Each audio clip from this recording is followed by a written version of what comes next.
শহর থেকে গ্রাম, দেশ জুড়ে লোডশেডিংয়ের দুর্বিষহ জনজীবন। জ্বালানি সংকটে অর্ধশতাধিক বিদ্যুৎ কেন্দ্র বন্ধ থাকায় কারণ গুলশান থেকে আটক সাবেক প্রধানমন্ত্রীর বিদ্যুৎ উপদেষ্টা।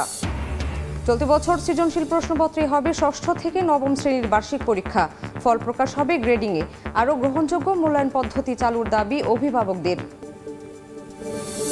নওগাঁয় সাধন সিন্ডিকেটের দাপট। সাবেক খাদ্যমন্ত্রীর ভাই সামলাতেন চালের বাজার, মেয়ে করতেন নিয়োগ বাণিজ্য। হাজার কোটি টাকা হাতিয়ে নেওয়ার অভিযোগ, তদন্তে দুদক।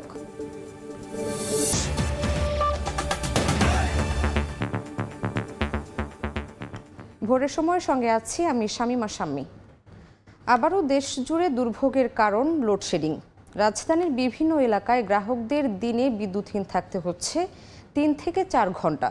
দিনে কখনো লোডশেডিং ছাড়াচ্ছে 2000 মেগাওয়াট। মূলত বড়পুকুরিয়া বন্ধ, আদানির কম সরবরাহ সহ অর্ধশতাধিক কেন্দ্রে জ্বালানি সংকটে দেখা দিয়েছে তীব্র লোডশেডিং। ফারুক ভূঁইয়া, রবিনের রিপোর্ট।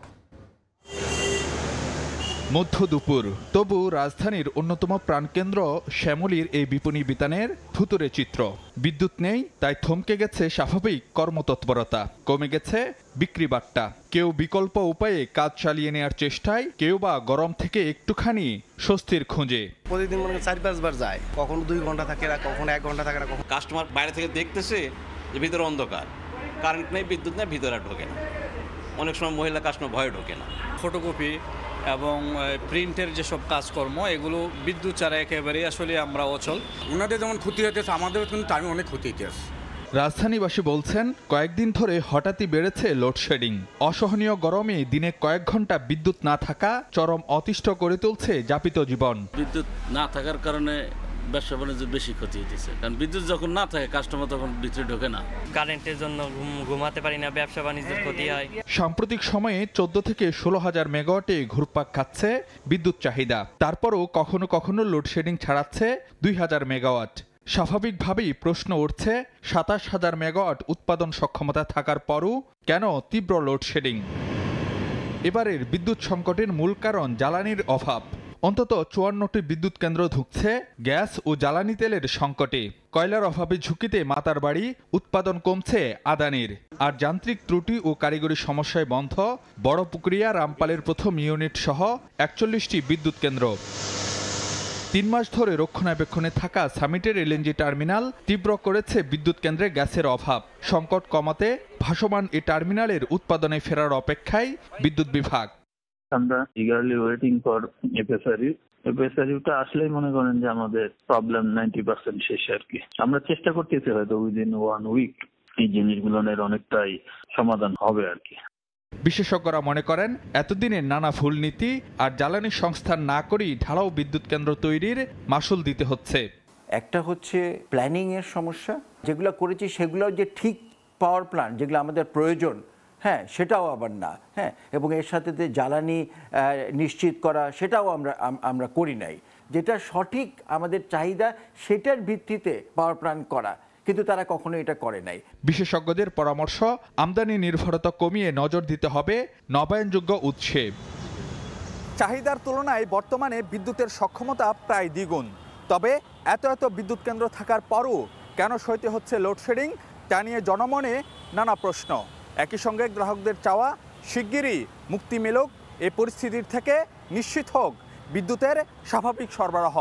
ফারুক ভূঁইয়া, রবিন, সময় সংবাদ, ঢাকা। রাজধানীর বাইরেও চলছে বিদ্যুতের ভেলকিবাজি। মৃদু তাপ প্রবাহে ঘন ঘন লোডশেডিংয়ে হাঁসফাঁস অবস্থা জনজীবনী। শহরে 24 ঘন্টার মধ্যে 10 থেকে 12 ঘন্টা বিদ্যুৎ মিললেও গ্রামাঞ্চলে 14 থেকে 15 ঘন্টায় বিদ্যুৎ পাচ্ছে না বলে দাবি গ্রাহকদের। দেশের বিভিন্ন স্থান থেকে বিস্তারিত জানিয়েছেন সহকর্মীরা। একদিকে মৃদু তাপপ্রবাহ, অন্যদিকে ঘন ঘন লোডশেডিং, একেবারে জনজীবনে বিপর্যস্ত অবস্থা নেমে এসেছে। রংপুর বিভাগে কিন্তু গত 1 সপ্তাহ ধরেই কিন্তু এই ঘন ঘন লোডশেডিং চলছে। 24 ঘন্টার মধ্যে 10 থেকে 12 ঘন্টা বিদ্যুৎ থাকছে এবং গ্রামাঞ্চলে কিন্তু 6 থেকে 8 ঘন্টা বিদ্যুৎ সেবা পাচ্ছে গ্রাহকরা। কারেন্ট আসে 1 ঘন্টা থাকে, 2 ঘন্টা নাই। বর্তমান কারেন্ট আছে, দেখা যাবে কিছুক্ষণ পরে আবার চলে যেতে। বিপণী বিতান, কলকারখানায় অতিরিক্ত লোডশেডিংয়ের কারণে কাঙ্ক্ষিত কার্যক্রম ব্যাহত হচ্ছে। আসিয়ে মনে করেন বসে থাকা লাগে, কাজ যদি তুলে দিতে না পারি তা মাঝখানে তো লাভ হচ্ছে না। রংপুরের নেসকো নির্বাহী প্রকৌশলী বলছেন চাহিদার তুলনায় কম বিদ্যুৎ পাওয়ায় কিন্তু এই সমস্যা সৃষ্টি হচ্ছে। লোডশেডিংয়ের আরও খবর জানতে চলে যাচ্ছি ময়মনসিংহে, সেখানে রয়েছে সহকর্মী ওবায়দুল হক। ময়মনসিংহের শহর কিংবা গ্রাম সবখানেই কিন্তু বেড়ে গেছে লোডশেডিংয়ের মাত্রা। ময়মনসিংহ শহরে তুলনামূলক কম লোডশেডিং হলেও গ্রামে কিন্তু এর চিত্র ভয়াবহ। শহরে 6 থেকে 7 ঘন্টা লোডশেডিং হলেও গ্রামে কিন্তু এই মাত্রা কিন্তু 16 থেকে 18 ঘন্টা পর্যন্ত লোডশেডিং হয়ে থাকে, যার কারণে সাধারণ মানুষ কিন্তু বেশ বিপাকে রয়েছেন এবং ব্যবসায়ী থেকে শুরু করে শিক্ষার্থী সবাই কিন্তু এই দুর্ভোগ পোহাতে হচ্ছে। 1 ঘন্টা যদি বিদ্যুৎ দিচ্ছে প্রায় 1.5 ঘন্টা 2 ঘন্টা থাকছে না। আমাদের পরীক্ষা সামনে, এখন পরীক্ষার জন্য আমরা ভালো করে পড়ালেখা করতে পারতেছি না। ময়মনসিংহের লোডশেডিংয়ের পরিস্থিতি কিন্তু ক্রমেই ভয়াবহের দিকে যাচ্ছে। যে চাহিদা, সেই চাহিদার অর্ধেকও কিন্তু পূরণ করতে পারছে না। এই ছিল ময়মনসিংহের লোডশেডিংয়ের অবস্থা। এখন আমরা সিলেটের পরিস্থিতি জানতে আমরা চলে যাব সহকর্মী অপু বণিকের কাছে। দিনের 1/3 সময় লোডশেডিং দিতে হচ্ছে এবং বিদ্যুৎ চাহিদার তুলনায় কম সরবরাহ করার কারণে কিন্তু এমনটি করতে হচ্ছে। বিশেষ করে শিল্পাঞ্চলে নিরবিচ্ছিন্ন বিদ্যুৎ সরবরাহ করার চেষ্টা করা হচ্ছে, যাতে করে ক্ষতির দিকটা যাতে কমিয়ে নিয়ে আসা যায়। এই কারণে বাণিজ্যিক এবং আবাসিক পর্যায়ে কিন্তু লোডশেডিং এর চাপটা কিন্তু আগের চাইতে অনেকটাই বেড়ে গিয়েছে। প্রতিদিন দেখা গেছে আপনার 9 থেকে 10 ঘন্টা বিদ্যুৎ লোডশেডিং হয়। লেখাপড়া তো হয়ই না লোডশেডিংয়ের কারণে। সিলেটের বিবিআনার একটি কেন্দ্র সহ কিন্তু চট্টগ্রামের কয়েকটি কেন্দ্রে বিদ্যুৎ উৎপাদন বন্ধ রয়েছে এবং এইসব কেন্দ্রে চালু না হওয়া পর্যন্ত কিন্তু বিদ্যুতের পরিস্থিতি স্বাভাবিক হবে না বলেও জানিয়েছেন বিদ্যুৎ বিভাগের এই কর্মকর্তারা। চলে যাব আমাদের রাজশাহীর সহকর্মী শাইম আলমের কাছে। মূলত রাজশাহীতে গত 2 সপ্তাহ ধরে এই বিদ্যুতের লোডশেডিং বেড়েছে। মহানগরীর পাশাপাশি জেলার বিভিন্ন উপজেলাতেও কিন্তু রাতের অর্ধেক সময়ে বিদ্যুৎ থাকছে না। এর ফলে ভোগান্তিতে পড়েছেন এই জেলার সকল শ্রেণী পেশার মানুষ। মঙ্গলবার রাজশাহীতে বিদ্যুতের লোডশেডিং ছিল মোট 205 মেগাওয়াট। রাজশাহীতে যে পরিমাণ বিদ্যুতের চাহিদা রয়েছে তার সেই তুলনায় তাদের সরবরাহ তারা পাচ্ছেন না। অশান্তি কি মানে বুঝার যেতে না, মানে একবার না 8-9 বার কারেন্ট চলে যেতে। বাসায় যাচ্ছি সারাদিন পরে, বাসায় যেয়ে ঢুকেও কারেন্ট পাচ্ছি না আমরা ঠিক। একে তো চরম গরম, তার উপর ভয়াবহ লোডশেডিং, দুই মিলে নাকাল পরিস্থিতিতে পড়েছেন নগরবাসী। এতে করে অনেকে অসুস্থ হয়ে ভর্তি হচ্ছেন রাজশাহী মেডিকেল কলেজ হাসপাতালে। তো এ ছিল আমার কাছে রাজশাহী থেকে লোডশেডিংয়ের সর্বশেষ খবর। শাহিন আলম, সময় সংবাদ, রাজশাহী। সাবেক প্রধানমন্ত্রী শেখ হাসিনার বিদ্যুৎ, জ্বালানি ও খনিজ সম্পদ বিষয়ক উপদেষ্টা তৌফিক ইলাহি চৌধুরীকে আটক করেছে ঢাকা মহানগর গোয়েন্দা পুলিশ। মঙ্গলবার রাতে রাজধানীর গুলশান এলাকা থেকে তাকে আটক করা হয়। তৌফিক ইলাহি চৌধুরীকে আটকের বিষয়টি নিশ্চিত করেছেন ডিবির অতিরিক্ত কমিশনার রেজাউল করিম মল্লিক। তিনি জানান, মঙ্গলবার রাত 9:45টার দিকে রাজধানীর গুলশান এলাকা থেকে তৌফিক ইলাহিকে আটক করা হয়েছে। বর্তমানে তিনি ডিবি কার্যালয়ে আছেন। তার বিরুদ্ধে আইনি প্রক্রিয়া চলমান বলেও জানান পুলিশের এই কর্মকর্তা।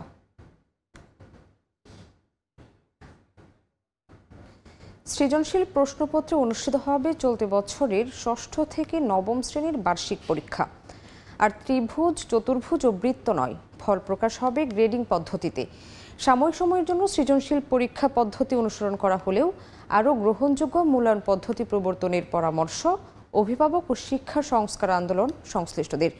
শাকির আহমেদের রিপোর্টে বিস্তারিত। আওয়ামী লীগ সরকারের পতনের পর থেকেই শুরু হয়েছে রাষ্ট্র সংস্কার। তারই ধারাবাহিকতায় সংস্কার হবে শিক্ষা খাতেও। দীর্ঘদিন ধরে শিক্ষার্থী, অভিভাবক ও শিক্ষাবিদরা নতুন কারিকুলাম বাতিলের দাবি জানিয়ে আসছিলেন। অন্তর্বর্তীকালীন সরকার সে দাবির বাস্তবায়নে বাতিল করেছে নতুন কারিকুলামের সমালোচিত মূল্যায়ন পদ্ধতি। চলতি বছরের 6ষ্ঠ থেকে 9ম শ্রেণীর বার্ষিক পরীক্ষা হবে সৃজনশীল প্রশ্নপত্রে। জাতীয় শিক্ষাক্রম ও পাঠ্যপুস্তক বোর্ড এনসিটিবি বলছে, প্রতি বিষয়ের 100 নম্বরের পরীক্ষায় থাকবে সংক্ষিপ্ত ও বর্ণনামূলক প্রশ্ন, সঠিক উত্তর ও শূন্যস্থান পূরণ। সামষ্টিক মূল্যায়নে 70% আর শিক্ষণকালীন মূল্যায়ন হবে 30%। একটা অংশ থাকবে যে সংক্ষিপ্ত এমসিকিউ এবং আর বাকিগুলো হচ্ছে সিকিউ ধরনের কোশ্চেন, এবং যে উদ্দীপক থাকে উদ্দীপক ছাড়াও কিছু প্রশ্ন আমরা রাখবো। তারপরে ধরেন আরও যে সংক্ষিপ্ত উত্তর প্রশ্ন কিংবা ধরেন যে শূন্যস্থান পূরণ, ট্রু ফলস, এগুলো থাকবে। অর্থাৎ একজন শিক্ষার্থীকে বিভিন্ন দিক থেকে মূল্যায়ন, প্রশ্নের কাঠামোর ভ্যারাইটি দিয়ে আমরা মূল্যায়ন করব।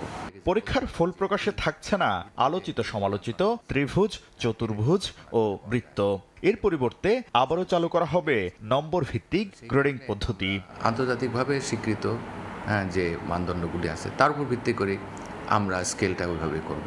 সেটা আমরা নম্বরের ভিত্তিতে আগে ঠিক করে তারপরে সেটাকে আমরা গ্রেডে পরিবর্তন করব।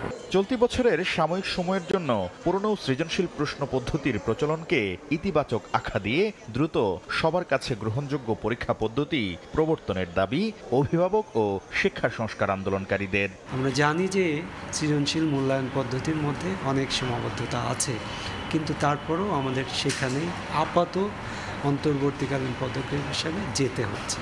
অংশীজনের মতামতের প্রতিফলন ঘটিয়ে গ্রহণযোগ্য পরীক্ষা পদ্ধতি প্রচলনের বিষয়ে জাতীয় শিক্ষাক্রম ও পাঠ্যপুস্তক বোর্ড কাজ করবে বলে জানান বোর্ডের চেয়ারম্যান। শাকির আহমেদ, সময় সংবাদ, ঢাকা। ভোরের সময় আরও থাকছে। রাজশাহীর সড়ক অলিগলিতে ব্যাটারি চালিত অটোরিকশার দাপট নিষিদ্ধ হলেও চলে ভোর থেকে রাত। নগরীতে বেড়েছে যানজট, শৃঙ্খলা ফেরাতে চেষ্টা চালানোর দাবি সিটি কর্পোরেশনের। জুলাই আগস্টের গণহত্যার ঘটনায় যে কেউ তথ্য জানাতে পারবেন আন্তর্জাতিক অপরাধ ট্রাইব্যুনালে, এজন্য খোলা হয়েছে ডেস্ক। এদিকে রেসিডেন্সিয়াল শিক্ষার্থী ফারহান ফায়াজ হত্যায় শোকস্তব্ধ ছোট্ট ফারিন। বাবা মায়ের সঙ্গে আন্তর্জাতিক অপরাধ ট্রাইব্যুনালে এসে বিচার চাইলেন ভাই হত্যার, কাঁদলেন বাবাও। এই ঘটনায় আসামি করা হয়েছে শেখ হাসিনা, ওবায়দুল কাদের সহ 54 জনকে। এমন জীবন গড়ো যেন মৃত্যুর পরও মানুষ তোমাকে মনে রাখে। সামাজিক মাধ্যমে দেয়া শেষ স্ট্যাটাসে লিখেছিলেন রেসিডেন্সিয়াল স্কুল অ্যান্ড কলেজের একাদশ শ্রেণীর শিক্ষার্থী ফারহান ফায়াজ। 18 জুলাই বৈষম্য বিরোধী ছাত্র আন্দোলনে পুলিশের গুলিতে লুটিয়ে পড়ে সে। হাসপাতালে নেওয়া হয় মৃত অবস্থায়। ছেলের এমন মর্মান্তিক মৃত্যুতে শোকে স্তব্ধ ফায়াজের পরিবার। মঙ্গলবার আন্তর্জাতিক অপরাধ ট্রাইব্যুনালের তদন্ত সংস্থায় বিচার চেয়ে আবেদন করেন বাবা। একমাত্র ছেলেকে হত্যায় জড়িতদের চান সর্বোচ্চ শাস্তি। পিতার কাঁধে ছেলের লাশ, এর চেয়ে ভারী বস্তু পৃথিবীতে আর কিছু নাই। আমি মহামান্য আদালতের কাছে শরণাপন্ন হয়েছি, যারা এই হত্যাযোগ্য এই গণহত্যা চালিয়েছে তাদের বিচারের আওতায় এনে উপযুক্ত শাস্তি খুব দ্রুত বিচারের জন্য আমরা আহ্বান জানাচ্ছি। যারা খুন করেছে তাদের ফাঁসি হোক, ফাঁসির আওতায় আনা হোক। ভাই হত্যার বিচার চাইতে আসে ছোট্ট সাইমা ইসলাম ফারিন। সে জানায় ভাইকে হারিয়ে ওলটপালট হয়ে গেছে তার জীবন। প্রতিটা মুহূর্তে প্রত্যেকটা খুন আমি আমার ভাইয়ের স্মৃতি আমার ভেসে ওঠে। তার স্মৃতিতে আমি সবসময় যখন মনে পড়ে আমার মন সারাক্ষণ ওর জন্য কাঁদে। আমি এখন পর্যন্ত আমার পড়ালেখা শুরু করতে পারিনি। ফায়াজ হত্যার ঘটনা বর্ণনা করতে গিয়ে আবেগ আপ্লুত হয়ে পড়েন চিফ প্রসিকিউটরও। সে এমন জীবন গড়েছিল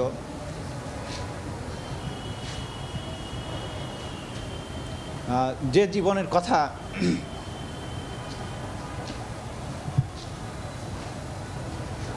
জাতি হিসাবে আমরা মনে রাখব।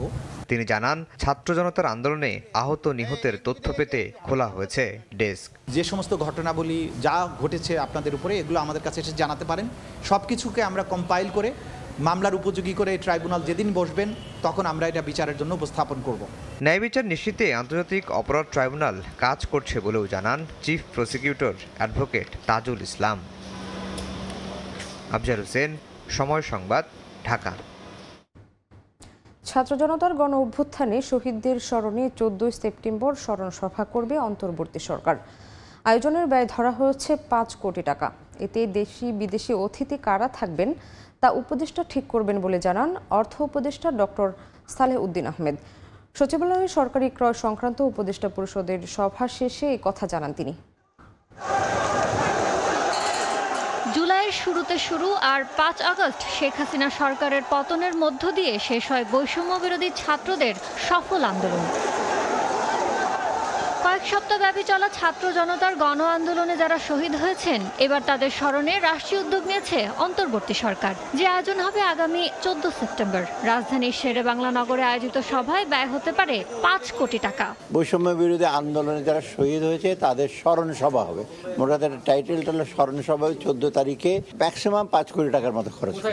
মঙ্গলবার দুপুরে সচিবালয়ে সরকারি ক্রয় সংক্রান্ত উপদেষ্টা পরিষদের সভা শেষে সাংবাদিকদের প্রশ্নের জবাবে অর্থ উপদেষ্টা জানান শহীদদের স্মরণ সভায় উপস্থিত থাকবেন দেশি বিদেশি অতিথিরাও। 5 কোটি টাকা কারণে অনেক সব দেশ থেকে আসবে, ওদের কিছু দুপুরবেলা থাকবে, পানির ইসে আছে কিছু, এটা একেবারে মিনিমাম আমরা দেখেছি যে ইচ্ছে কমে হবে না। যারা এখানে জড়িত ছিল আন্দোলনে, যাদের এসে শহীদ হয়েছে, বিশেষ করে শহীদ পরিবারে, ওরা আসবে। এ সময় দেশের চলমান বিদ্যুৎ পরিস্থিতি নিয়ে সাংবাদিকদের প্রশ্নে তিনি বলেন, বিদ্যুৎ বিভ্রাট দূর হতে সময় লাগবে, যদিও অগ্রাধিকার দেওয়া হচ্ছে জ্বালানি ও সারের মতো অতি দরকারি পণ্য আমদানিতে। বিদ্যুতের জ্বালানির ব্যাপারে আলাদাভাবে যে প্রপোজালগুলো আসছে আমাদের কাছে, ইভেন এলএনজি ইম্পোর্ট বা অন্যান্য জ্বালানি, যে সেগুলো আমরা কোনো ব্যাপারে এগুলো আটকাচ্ছি না। সার, কীটনাশক, তারপরে আপনার এই অন্যান্য যে খুব ইম্পর্টেন্ট জিনিসগুলো, যেগুলো আমরা সবসময় এগুলো আমরা অ্যাপ্রুভ করে দিচ্ছি।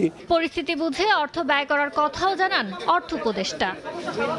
ইয়ানুর শিফাত, সময় সংবাদ, ঢাকা। রাজনীতিতে আর ফ্যাসিস্টদের ঠাঁই হবে না, রেহাই পাবে না দখলদার ও চাঁদাবাজরাও। জেলায় জেলায় কর্মসূচিতে এমন হুঁশিয়ারি দিয়েছেন বৈষম্য বিরোধী ছাত্র আন্দোলনের সমন্বয়করা।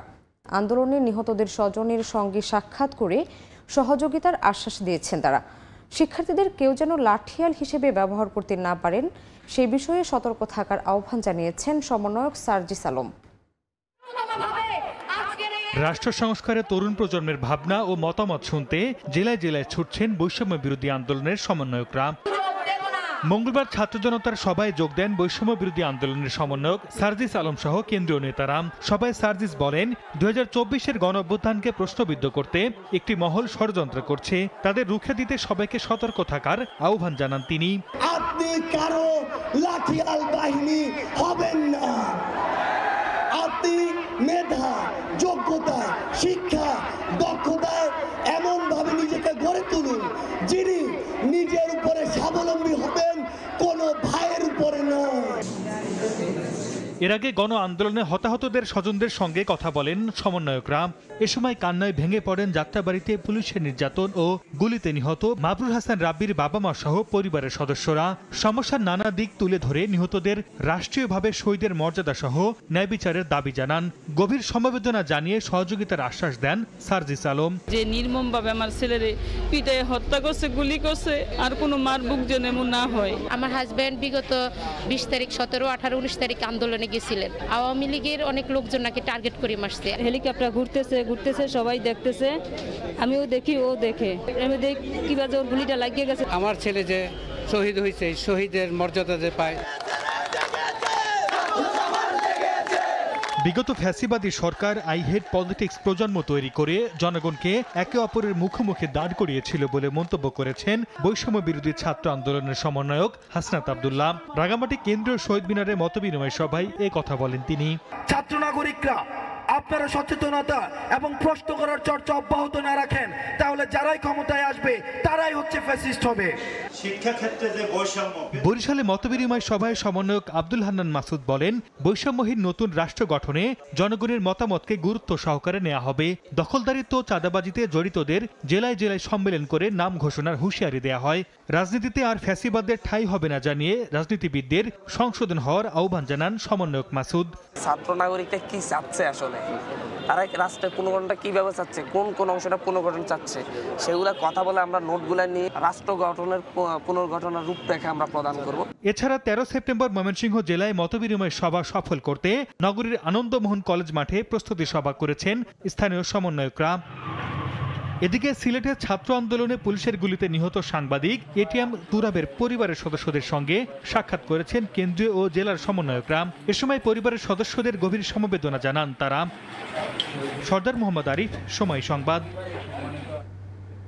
ছাত্র জনতার আত্মত্যাগের কারণেই দেশ স্বৈরাচার মুক্ত হয়েছে বলে মন্তব্য করেছেন ডাক, টেলিযোগাযোগ ও তথ্য উপদেষ্টা নাহিদ ইসলাম। বিকেলে রাজধানীর উত্তরায় নর্দার্ন বিশ্ববিদ্যালয় বাংলাদেশে শহীদ আসিফ চত্বর স্মৃতিফলক উন্মোচন শেষে কথা বলেন তিনি। শিক্ষার্থীদের উপর পুলিশের গুলি চালানোর নিন্দা জানিয়ে তথ্য উপদেষ্টা বলেন, রাষ্ট্র থেকে শুরু করে ব্যক্তি পর্যায়েরও সংস্কার প্রয়োজন। ছাত্র জনতার আন্দোলনে ছেলেকে হারিয়ে পাগল প্রায় বাবা, হারিয়ে ফেলেছেন কথা বলার শক্তিও। গত 18 জুলাই ছাত্র জনতার আন্দোলনে উত্তরায় নিহত হন নর্দার্ন বিশ্ববিদ্যালয়ের ইংরেজি বিভাগের 2য় বর্ষের শিক্ষার্থী আসিফ হাসান। সহপাঠীরা জানান, ঘাতকদের গুলিতে নির্মম মৃত্যু হয় তার। আসিফের এই আত্মত্যাগের চেতনা ধারণ করে নতুন বাংলাদেশ গড়ার আহ্বান জানান বৈষম্য বিরোধী ছাত্র আন্দোলনের অন্যতম কেন্দ্রীয় সমন্বয়ক নুসরাত তাবাসসুম। আপনারা বীর সন্তানের পরিবার, আপনাদের সন্তান পুরো দেশের গর্ব, ঠিক তেমনি আপনারাও আমাদের জন্য গর্ব।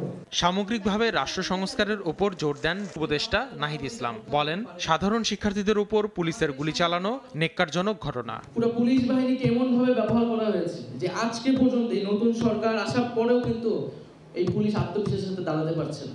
আমাদের এই সংবিধানে মানবাধিকারের কথা বলা আছে, আমাদের আদালতে মানবাধিকারের কথা বলা আছে, তারপরও কিভাবে এই 16টা বছরে এত গুম খুন হয়েছে। আমাদেরকে এই যে আন্দোলনের মাঝখানে গুলি চালানো হয়েছে, সেই সংবিধান এবং আদালত আমাদের কিন্তু সেফগার্ড হিসেবে ভূমিকা পালন করতে পারে নাই। সামগ্রিক প্রতিষ্ঠানকে যদি আমরা রিফর্ম করতে না পারি, সংস্কার করতে না পারি, তাহলে কিন্তু আমরা সেই আগের যেই আমরা বলতেছি যে একটা নতুন বাংলাদেশ, সেই নতুন বাংলাদেশ আমরা গঠন করতে পারবো না। আলোচনা শেষে নর্দার্ন বিশ্ববিদ্যালয় বাংলাদেশের ক্যাম্পাসে শহীদ আসিফ চত্বর স্মৃতিফলক উন্মোচন করেন তথ্য উপদেষ্টা। আসিফ মোহাম্মদ সিয়াম, সময় সংবাদ, ঢাকা। বাংলাদেশের অন্তর্বর্তী সরকারের সঙ্গে কাজ করতে প্রস্তুত যুক্তরাষ্ট্র। স্থানীয় সময় সোমবার মার্কিন পররাষ্ট্র দফতর বিষয়টি নিশ্চিত করেছে। এদিকে বাংলাদেশকে অর্থনীতিকে আরও শক্তিশালী করতে সহযোগিতা করবে দেশটি। শিগগিরই ঢাকায় যুক্তরাষ্ট্রের উচ্চ পর্যায়ের প্রতিনিধি দল আসবে বলেও জানা গেছে। স্থানীয় সময় সোমবার মার্কিন পররাষ্ট্র দপ্তরের নিয়মিত সংবাদ সম্মেলনে বাংলাদেশের চলমান পরিস্থিতি নিয়ে প্রশ্ন করেন এক সাংবাদিক। জবাবে উপমুখপাত্র বেদান্ত প্যাটেল বলেন, বাংলাদেশের পরিস্থিতি পর্যবেক্ষণ করছে যুক্তরাষ্ট্র। বর্তমান অন্তর্বর্তী সরকারের প্রধান ডক্টর ইউনূসের সঙ্গে কাজ করতে ওয়াশিংটন প্রস্তুত ও আগ্রহী বলেও জানান Vedanta. We're continuing to monitor the developments in Bangladesh closely. We continue to be ready and eager to work with interim government that's led by Dr. Yunus as it charts its democratic future for the people of Bangladesh. একই সঙ্গে বাংলাদেশে গণঅভ্যুত্থানের সঙ্গে ওয়াশিংটনের সম্পৃক্ততার অভিযোগ আবারও নাকচ করেছে Biden প্রশাসন। That they are not true. এদিকে বাংলাদেশকে অর্থনৈতিকভাবে আরও শক্তিশালী হতে সহায়তা করতে চায় যুক্তরাষ্ট্র। আগামী 14-15 সেপ্টেম্বর আলোচনায় বসতে ঢাকায় আসছে মার্কিন প্রতিনিধি দল। এক প্রতিবেদনে ব্রিটিশ সংবাদ মাধ্যম ফাইন্যান্সিয়াল টাইমস এই কথা জানিয়েছে। এতে বলা হয়, মার্কিন প্রতিনিধি দলে দেশটির অর্থ, বাণিজ্য, পররাষ্ট্র মন্ত্রণালয়ের কর্মকর্তারা থাকতে পারেন। অন্তর্বর্তী সরকার দায়িত্ব নেওয়ার পর এটি হতে যাচ্ছে দুই দেশের প্রথম কোনো উচ্চ পর্যায়ের আলোচনা। রাহানুল রানা, সময় সংবাদ। এদিকে বাংলাদেশ ও ভারত সফর করবেন দক্ষিণ ও মধ্য এশিয়া বিষয়ক সহকারী মার্কিন পররাষ্ট্রমন্ত্রী ডোনাল্ড লু। 10 থেকে 16 সেপ্টেম্বর তার এই সফর করার কথা। মঙ্গলবার মার্কিন পররাষ্ট্র দফতরের এক বিজ্ঞপ্তিতে এ তথ্য জানানো হয়েছে। এতে বলা হয়েছে, দুই দেশ সফরের সময় ভারত ও প্রশান্ত মহাসাগরীয় অঞ্চলে যুক্তরাষ্ট্রের অংশীদারদের অর্থনৈতিক প্রবৃদ্ধি ও স্থিতিশীলতার বিকাশে সহায়তার জন্য অঙ্গীকার পুনর্ব্যক্ত করবেন লু। পাশাপাশি বাংলাদেশে অন্তর্বর্তী সরকারের সঙ্গে বৈঠকের জন্য লু একটি আন্তঃসংস্থা প্রতিনিধি দলে যোগ দেবেন। যুক্তরাষ্ট্র কিভাবে বাংলাদেশের অর্থনৈতিক প্রবৃদ্ধি, স্থিতিশীলতা এবং উন্নয়নের প্রয়োজনে সহায়তা করতে পারে তা নিয়েও আলোচনা করবেন। ভবিষ্যতে যেন সীমান্তে বাংলাদেশি হত্যার ঘটনা না ঘটে সে বিষয়ে ব্যবস্থা নিতে সংশ্লিষ্ট কর্তৃপক্ষকে নির্দেশ দিয়েছেন স্বরাষ্ট্র উপদেষ্টা লেফটেন্যান্ট জেনারেল জাহাঙ্গীর আলম চৌধুরী। এদিকে আসন্ন দুর্গাপূজার নিরাপত্তা নিশ্চিত করতে কঠোর ব্যবস্থা নেওয়া হবে বলেও জানান তিনি।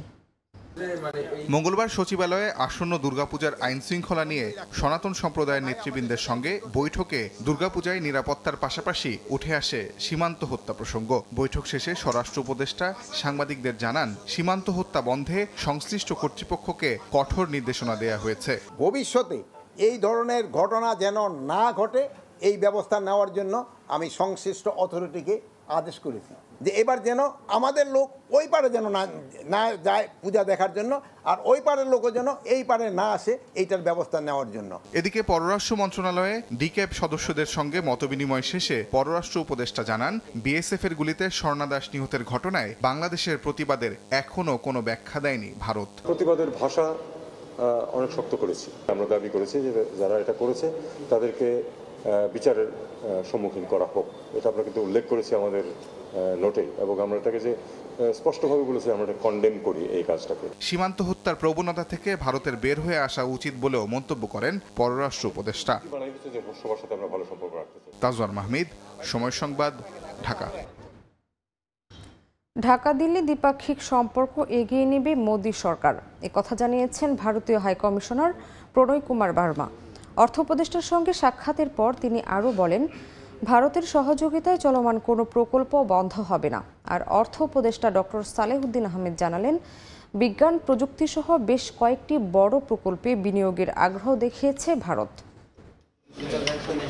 অর্থ উপদেষ্টা হিসেবে দায়িত্ব নেওয়ার পর ডক্টর সালেউদ্দিন আহমেদের সঙ্গে প্রথমবারের মতো সৌজন্য সাক্ষাৎ করলেন ভারতীয় হাইকমিশনার প্রণয় কুমার বার্মা। মঙ্গলবার সকালে সচিবালয়ে অর্থ উপদেষ্টার সঙ্গে দেখা করেন তিনি। নিজ দফতরে দুই দেশের দ্বিপাক্ষিক নানা ইস্যুতে প্রায় 40 মিনিটের আলোচনা শেষে অর্থ উপদেষ্টা জানান, বাংলাদেশের সঙ্গে কূটনৈতিক ও অর্থনৈতিক সম্পর্ক আরও জোরদার করতে চায় ভারত। বিনিয়োগ বাড়াতে চায় বিজ্ঞান প্রযুক্তি সহ বেশ কয়েকটি খাতের বড় প্রকল্পে। We are looking forward to future cooperation, enhanced cooperation. Already the projects they had are the big projects, and we'll continue that. Those are not small projects, not tidbits. And the one we'll take, they will also be good projects. As I told you, this will be very beneficial for their country and our country also. পরে সাংবাদিকদের প্রশ্নের জবাবে high commissioner প্রণয় Kumar Burma জানান, ভারতের সঙ্গে চলমান বাংলাদেশের সব প্রকল্প আগের মতোই বহাল থাকবে। আশুগঞ্জ ও আখাউড়া সড়কের মতো কিছু প্রকল্পের ঠিকাদার ভারতে চলে গেলেও দ্রুত ফিরে আসবে ও কাজ শুরু করবে বলে আশ্বস্ত করেন তিনি। Our development cooperation projects, many of them, as he mentioned, are important big projects which have been identified by Bangladesh for their own benefit, and we are happy to take them forward. প্রকল্প বাস্তবায়নে ভারত থেকে বাংলাদেশের ঋণের অর্থ ছাড়ে কোনো সমস্যা হবে না বলেও জানান হাই কমিশনার। এরপর পররাষ্ট্র মন্ত্রণালয়ে নবনিযুক্ত পররাষ্ট্র সচিবের সঙ্গে সৌজন্য সাক্ষাৎ করেন প্রণয় Burma. We are closely engaging with the government of Bangladesh to fulfill the shared aspirations of our people for peace, security and development. Yanur Shifat, সময় সংবাদ, ঢাকা। ছিলেন খাদ্যমন্ত্রী ও স্থানীয় এমপি। সেই প্রভাব খাটিয়ে নওগাঁয় ভোগ্যপণ্য থেকে নিয়োগ বাণিজ্যের বলয় গড়ে তুলেছিলেন সাধন চন্দ্র মজুমদার। স্থানীয়দের কাছে যেটি পরিচিত সাধন সিন্ডিকেট নামে। সরকার পতনের পর অনেকেই বলছেন, সাধনের 4 বারের এমপির মেয়াদে এই সিন্ডিকেট হাতিয়ে নিয়েছে কয়েক হাজার কোটি টাকা। অভিযোগ তদন্তে মাঠে নেমেছে দুদক। রকিবুল ইসলামের ছবিতে MR রকির রিপোর্ট। সাপাহার, পোরশা ও নিয়ামতপুর এই 3 উপজেলা নিয়ে গঠিত নওগাঁ এক সংসদীয় আসন। 2008, 2014, 2018 ও সর্বশেষ 2024 সালের জাতীয় সংসদ নির্বাচনে এই আসনের সংসদ সদস্য নির্বাচিত হন সাধন চন্দ্র মজুমদার। 2018 সাল থেকে 2024 সাল পর্যন্ত তিনি ছিলেন খাদ্যমন্ত্রীর দায়িত্বে।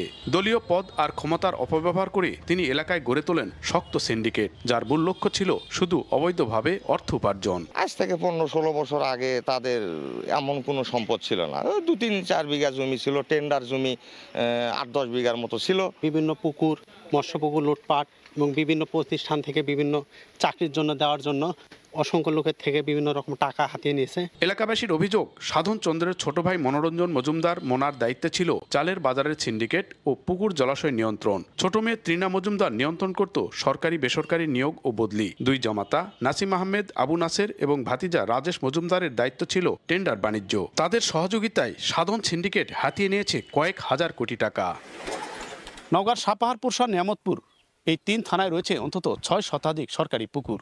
অভিযোগ রয়েছে, প্রকৃত মৎস্যজীবীদের হটিয়ে সরকারি এসব পুকুর গত 15 বছর ধরে জোরপূর্বক দখলে রেখেছে সাধন সিন্ডিকেট। যতগুলা খাস পুকুর আছে এগুলা মন্ত্রী এবং মন্ত্রীর ভাই তার এক নাতি জোর করে দখল করে খায়। চাকরির টাকা, যে কোনো রাস্তার টাকা, যত কিছু টাকা, সমস্ত টাকা কোটি শত কোটি টাকা এই পার করছেন ইন্ডিয়াতে। চাল ব্যবসায়ীদের অভিযোগ, গত 1.5 দশকে চালের বাজারের দর ওঠানামার কারণ ছিল সাধন মনোরঞ্জন সিন্ডিকেট। তারাই সিন্ডিকেটের মধ্যে আমি মনে করবো যে তারাই এগুলো ডিস্টার্ব করছে, কোনো ব্যবসায়ীরা করেনি। তাদের পলিসিগত, তাদের ভুলের গত, তারা টাকা কামানোর হয়তো প্রয়োজনে এগুলো করছে। এরই মধ্যে সাধন সিন্ডিকেটের অনিয়ম ও দুর্নীতি তদন্তে মাঠে নেমেছে দুদক। সাধন চন্দ্রকে আসামি করে 2টি মামলা করেছেন ভুক্তভোগীরা। বিভিন্ন জায়গায় চাঁদাবাজি করেছেন এবং হামলা, দখল, বিভিন্ন মানুষের সম্পত্তি দ্বারা দখল করেছেন, সেই সকল ব্যাপারেও মামলার প্রস্তুতি চলছে। সাবেক খাদ্যমন্ত্রী জনাব সাধন চন্দ্র মজুমদার এবং সাবেক সংসদ সদস্য জনাব সলিমুদ্দিন তরফদারের বিরুদ্ধে দুর্নীতি বিষয়ে অনুসন্ধান কার্যক্রম শুরু করা হয়েছে। ছাত্র জনতার অভ্যুত্থানের পর আওয়ামী লীগ সরকারের পতনের পর আত্মগোপনে চলে যায় সাধন চন্দ্র মজুমদার ও তার পরিবারের সদস্যরা। এমআর রকি, সময় সংবাদ, নওগাঁ। ২০ বছর আগে নির্মাণ কাজ শেষ হলেও একজন শিক্ষার্থীকেও আশ্রয় দিতে পারেননি নাটোরের মহিলা আশ্রয়ন ও পুনর্বাসন কেন্দ্র। তবে বছরের পর বছর নানা ব্যয় দেখিয়ে তোলা হয়েছে কয়েক লাখ টাকা। সংযোগ না থাকলেও বিদ্যুৎ খাতে তোলা টাকার পরিমাণ প্রায় ৩ লাখ। এ বিষয়ে সুনির্দিষ্ট ব্যাখ্যা দিতে পারেননি জেলা সমাজসেবা অধিদপ্তরের উপপরিচালক। আল মামুনের পাঠানো তথ্য ও রোকনুজ্জামানের ছবিতে রিপোর্ট। নাটোর সদর উপজেলার একডালা এলাকায় সরকারি আশ্রয়ন কেন্দ্র। ছিন্নমূল ও অসহায় শিশু কিশোরীদের আশ্রয় দিয়ে শিক্ষা ও প্রশিক্ষণের মাধ্যমে স্বাবলম্বী করার জন্য ২০০৪ সালে নির্মাণ করা হয় প্রতিষ্ঠানটি। কিন্তু বিগত ২০ বছরেও প্রতিষ্ঠানটিতে কাউকেই আশ্রয় দেওয়া হয়নি। ২০২০ সালে করোনা রোগীদের জন্য একটি আইসোলেশন কেন্দ্র স্থাপনের উদ্যোগ নেয় স্থানীয় প্রশাসন। ওই সময় স্থানীয় তেবাড়িয়া ইউনিয়ন পরিষদ ৪,৭৫,০০০ টাকায় এটি সংস্কার করে। তবে করোনা আক্রান্ত কোনো রোগীকে এখানে রাখা হয়নি। এরপর থেকে আবারও এটি পরিত্যক্ত অবস্থায় রয়েছে। ২০০৪ সালে এখানে ৩ জন কর্মচারী নিয়োগ দেওয়া হলেও শুরু থেকে এখানে একজন রয়েছেন, আর অন্য দুজনকে অন্যত্র সংযুক্ত করেছে জেলা সমাজসেবা অফিস। কার্যক্রম না থাকলেও কেন্দ্রটি থেকে নানা খাতে ব্যয় দেখিয়ে লাখ লাখ টাকা উত্তোলন করা হয়েছে। বিদ্যুৎ সংযোগ না থাকলেও ২০২০ সালের জুন থেকে ২৪ সালের জুন পর্যন্ত বিদ্যুৎ বিল বাবদ ব্যয় দেখানো হয়েছে ২,৮২,৪০০ টাকা। শুধুমাত্র অফিস সহায়ক পরিবার সহ অবস্থান করলেও এখানে নিয়োগকৃত ৩ কর্মচারী ভ্রমণ বিল তুলেছেন ৩,০৪,৪০০ টাকা। এছাড়া এই ৪ বছরে নানা অনুষ্ঠান ও অফিসের ফাইলপত্র কেনাকাটায় উত্তোলন করা হয়েছে আরও ৫৩,০০০ টাকা। বিগত ২২ বছর আগে এই ভবঘরে অসহায় মহিলার আশ্রয় কেন্দ্র সরকারিভাবে এই প্রতিষ্ঠানটা চালু হয়। সমাজ কল্যাণ অধিদপ্তরে চাকরি করে, ও এখানে বাসা করে এখানে থাকে। এছাড়া কোনো লোক বলো আমরা কোনোদিন দেখি নাই। কিভাবে এই টাকাগুলো উত্তোলন হয়েছে এবং কোন খাতে উত্তোলন করা হয়েছে, কিভাবে উত্তোলন করা হয়েছে, কেন উত্তোলন করা হয়েছে, এগুলো তদন্ত করে যথাযথ ব্যবস্থা নেওয়া। আমি ২০০৪ থেকে এই ভবঘুরা এখানে দেখাশোনা করি।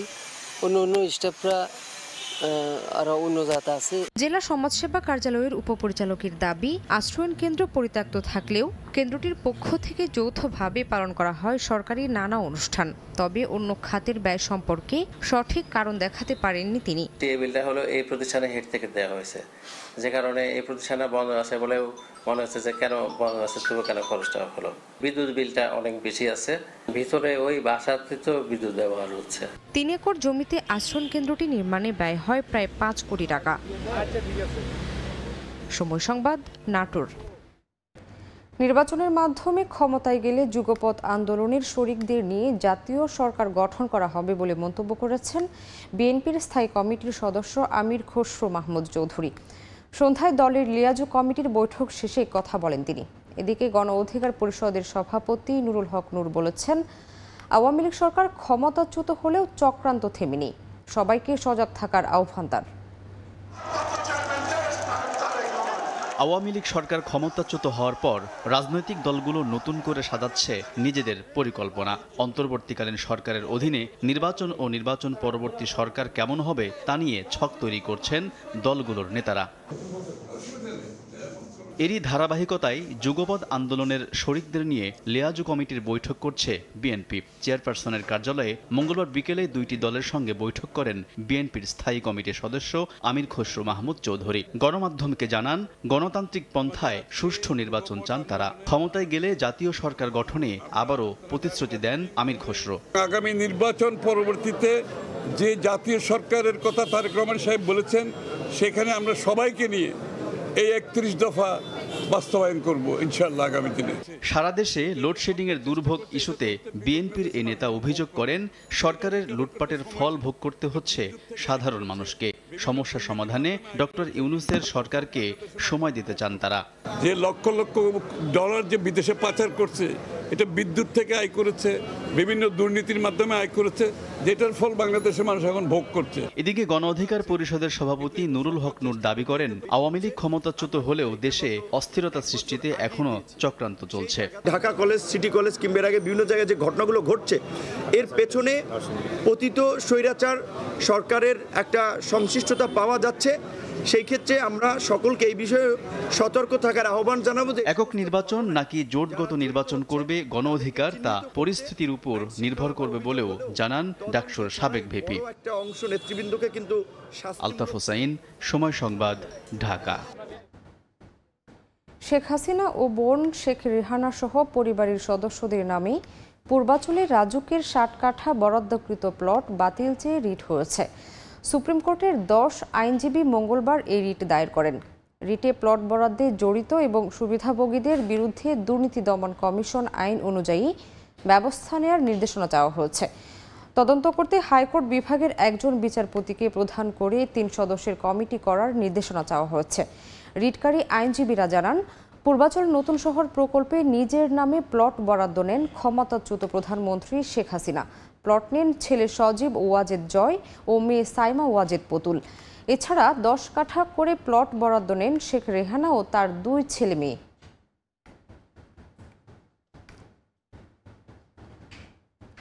র্যাবকে রাজনৈতিক উদ্দেশ্য আর ব্যবহার করা যাবে না বলে জানিয়েছেন স্বরাষ্ট্র উপদেষ্টা জাহাঙ্গীর আলম চৌধুরী। মঙ্গলবার বিকেলে রাজধানীর উত্তরায় সংস্থাটির সদর দপ্তরে ঊর্ধ্বতন কর্মকর্তাদের সঙ্গে মতবিনিময় সভায় এই নির্দেশ দেন। বলেন, র্যাব গঠনের সময় বাহিনীটিকে রাজনৈতিক উদ্দেশ্যে ব্যবহার করা হবে না বলা হলেও পরে তা মানা হয়নি। সাধারণ মানুষদের ধারণা, রাজনৈতিক উদ্দেশ্যে ব্যবহার শুরুর পর থেকেই গুম, খুন সহ বিভিন্ন বেআইনি অপকর্মে জড়াতে শুরু করে বাহিনীটি। শুরুর দিকে মানুষের সম্মান, আস্থা অর্জন করলেও পরে রাজনৈতিক বিবেচনায় নিয়োগ ও পদায়ন শুরুর পর পতন ধরতে শুরু করে। তবে বাহিনীটিকে আর রাজনৈতিক উদ্দেশ্যে ব্যবহার করা যাবে না বলে জানান স্বরাষ্ট্র উপদেষ্টা।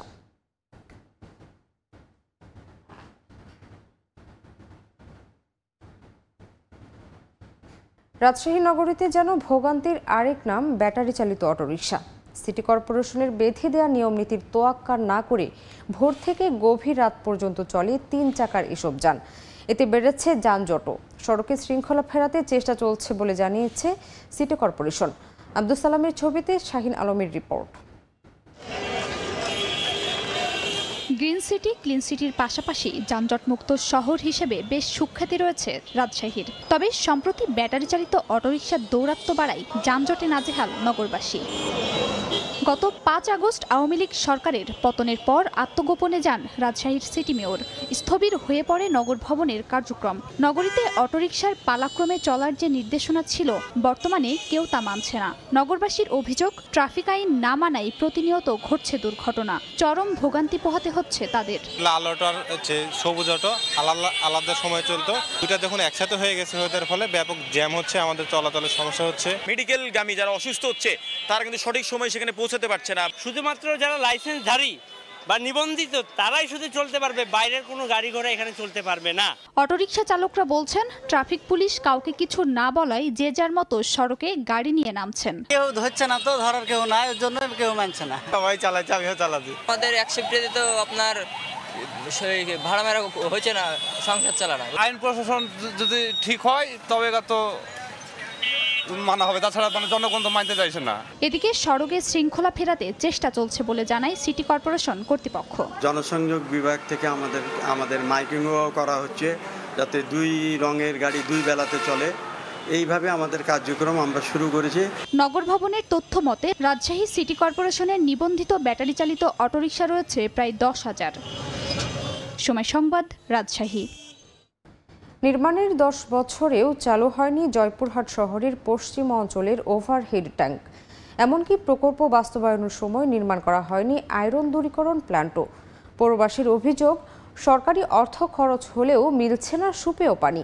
শিগগিরই প্রকল্পটি চালুর উদ্যোগ নেওয়ার আশ্বাস পৌর কর্তৃপক্ষের। শাহিদুল ইসলাম শুভজির রিপোর্ট। 2011 সালের জুনে জয়পুরহাট পৌরসভার খঞ্জনপুর এলাকায় ওভারহেড ট্যাঙ্ক ও পানি বিশুদ্ধ করার জন্য আয়রন দূরীকরণ প্লান্ট নির্মাণ শুরু করেন পৌর কর্তৃপক্ষ। কিন্তু ঠিকাদারি প্রতিষ্ঠান ওভারহেড ট্যাঙ্ক নির্মাণ করলেও আয়রন দূরীকরণ প্লান্ট নির্মাণ করেনি। পৌরবাসীর অভিযোগ, সরকারি অর্থ খরচ হলেও মিলছে না সুপেয় পানি। এ কারণে অন্য জায়গা থেকে পানি কিনে পান করতে হচ্ছে তাদের। বিগত আনুমানিক 10 বছর আগে তৈরি করা হয়েছে, কিন্তু এটা থেকে কোনো প্রকার সুযোগ সুবিধা পাওয়া যায়নি এবং তার জন্য পৌর কর্তৃপক্ষের কোনো মাথা ব্যথা নাই বলে আমার মনে হয়। অনেক আশা করেছিলাম যে এখানে একটা পানির ট্যাঙ্কি হলে পৌরবাসী, গোটা জয়পুরহাট পৌরবাসী পানি পাই উপকৃত হবে, কিন্তু আমরা এখনো পানি তো কিনেই খাচ্ছি। টিউবওয়েল পুঁতে বিভিন্ন পদ্ধতিতে পানি এখান থেকে উত্তোলন করি। এটি চালু না হওয়ার কি যে কারণ, অদৃশ্য কারণ, সেটা উদ্ঘাটন করা জরুরি। আমি কর্তৃপক্ষের দৃষ্টি আকর্ষণ করব বিষয়টি খতিয়ে দেখার জন্য। এ ব্যাপারে ঠিকাদারি প্রতিষ্ঠানের সঙ্গে যোগাযোগের চেষ্টা করেও বক্তব্য পাওয়া যায়নি। ছাত্র জনতার অভ্যুত্থানের পর থেকে পলাতক পৌর মেয়র। প্যানেল মেয়র জানান, নতুন পৌর প্রশাসক ও সংশ্লিষ্ট বিভাগের সহযোগিতায় শিগগিরই প্রকল্পটি চালুর জন্য উদ্যোগ নেওয়া হবে।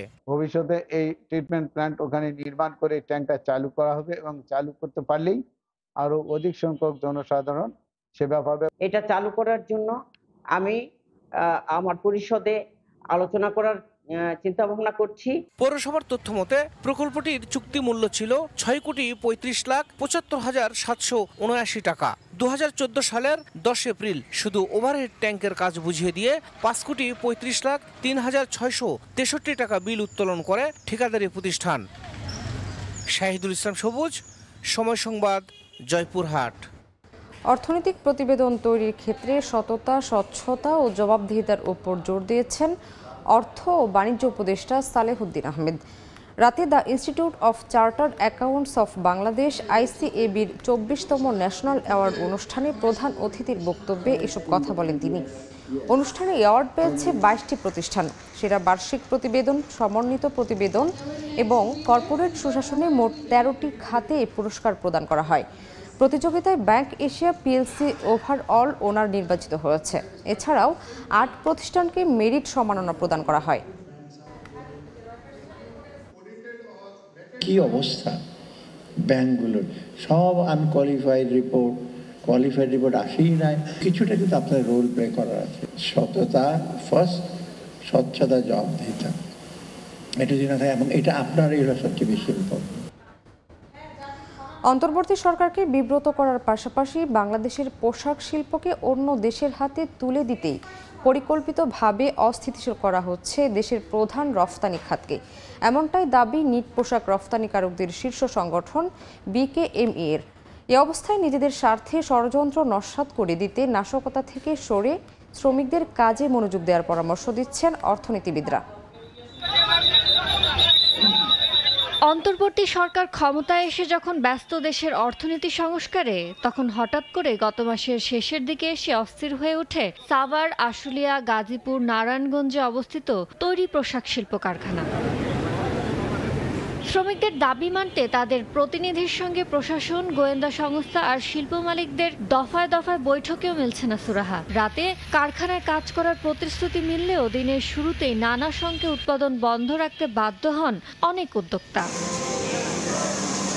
নিট পোশাক শিল্প মালিকদের শীর্ষ সংগঠন BKME বলছে, বাংলাদেশের পোশাক শিল্পকে ধ্বংস করতে তৈরি হচ্ছে এমন অস্থিরতা। দাবি তো রাজপথে হইতে পারে না, আর সরকারের মাত্র 1 মাস, তাদেরকেও তো বসে একটা সময় নিতে হবে, সব কিছু সেট করতে হবে, এরপরে না সরকার অ্যাকশনে যাবে বা কি করবে সেটা সিদ্ধান্ত নিবে। সেই সময়টা তো সরকারকে দেওয়া হচ্ছে না। রাজপথ নয়, আলোচনার টেবিলে শ্রমিকদের যৌক্তিক দাবি মেনে নেওয়ার আশ্বাস তাদের। শ্রমিকের ন্যায্য দাবি আমরা কখনোই আনএড্রেসড রাখি না, আমরা সেটাকে সমাধান করি। অর্থনীতিবিদরা বলছেন, ষড়যন্ত্র বাস্তবায়ন হলে বিপাকে পড়বেন শ্রমিকরাই। তাই অশুভ শক্তির বিরুদ্ধে রুখে দাঁড়াতে হবে তাদেরই। তারা যদি এই নিজেদের শিল্পের যে কর্মসংস্থানে বিনিয়োগের ভবিষ্যৎটা না বুঝেন, বা তাদের যে প্রয়োজন এখানে সে যদি তারা না বুঝেন, তাহলে কিন্তু তখন পুরো শিল্প যদি একটা ঝুঁকির মতো পড়ে যায়, তখন তাদের কর্মসংস্থান থাকবে না। উস্কানিতে পানা দিয়ে তাদের নিজেদের ভালোটা নিজেদের বোঝা উচিত। শ্রমিকদের দাবির মুখে আলোচনার মাধ্যমে বাড়ানো হয়েছে তাদের টিফিন বিল ও হাজিরা বোনাস। ইয়ানুর শিফাত, সময় সংবাদ, ঢাকা। দিন দিন আবারও ভয়ঙ্কর হয়ে উঠছে ডেঙ্গু। গত 24 ঘন্টায় চলতি মৌসুমের সর্বোচ্চ 5 জনের মৃত্যু হয়েছে। এ নিয়ে এবছরে প্রাণ গেল মোট 102 জনের। 24 ঘন্টায় ডেঙ্গু রোগী শনাক্ত হচ্ছে 534 জন। মঙ্গলবার স্বাস্থ্য অধিদপ্তরের সংবাদ বিজ্ঞপ্তিতে এ তথ্য জানানো হয়। চলতি বছর এ পর্যন্ত ডেঙ্গু নিয়ে হাসপাতালে ভর্তি হচ্ছেন 16,819 জন। এর মধ্যে আক্রান্ত হয়ে 102 জনের মৃত্যু হয়েছে। ডেঙ্গুতে মারা যাওয়া রোগীর 51.5% নারী এবং পুরুষ 48.5%।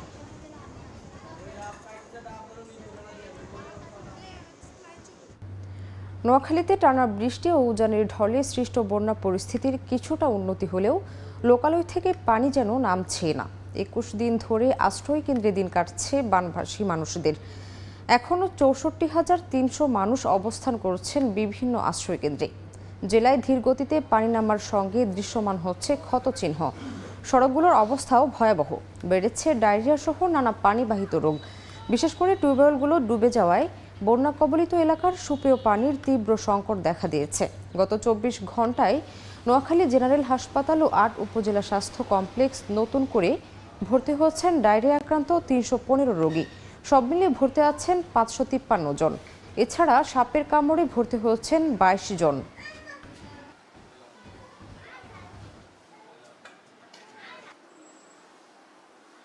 পানি এখনো পর্যন্ত নামতেছে না, এখনো ঘরের অনেক পানি, ঘরের ভিডিও সব পড়ে যাইতেছে, আমাদের ঘরে খন্ড খন্ড সব পড়ে যাইতেছে। খালার অনেক মানুষ কষ্ট করতেছে। বিশুষ দিন আইসি আমরা কেন যাইতে পারি না, আঙ্গ লেপটিনে পানি কাঞ্জি শুকায় না, চুলার পানি শুকায় না, আঙ্গ ঘর বাড়ি সব ভাঙ্গি চুরি যাইতেছে পানি ঢেউ লাগে। বাল বাচ্চা খুব কষ্ট করি আমরা কিছু সাহায্য শুধু সিয়ামুরি পাইছি। ঝিনাইদহে নাশকতা মামলায় উপজেলা স্বেচ্ছাসেবক লীগ নেতাকে গ্রেফতার করেছে র্যাব। গতকাল মঙ্গলবার ভোরে সদরের মহিষাকুণ্ড এলাকা থেকে রেজাউল করিমকে গ্রেফতার করে র্যাব। সংস্থাটি জানায়, রেজাউলের বিরুদ্ধে জেলা বিএনপির দলীয় কার্যালয়ে অগ্নিসংযোগের মামলা আছে। গ্রেফতারের পর রেজাউল করিমকে ঝিনাইদহ সদর থানায় পাঠানো হয়। র্যাব আরও জানায়, গ্রেফতারকৃতদের বিরুদ্ধে দীর্ঘদিন ধরে এলাকায় সন্ত্রাসী কর্মকাণ্ড, সরকারি চাকরি দেওয়ার কথা বলে মানুষের সঙ্গে প্রতারণা সহ বিভিন্ন অভিযোগ ও মামলা আছে।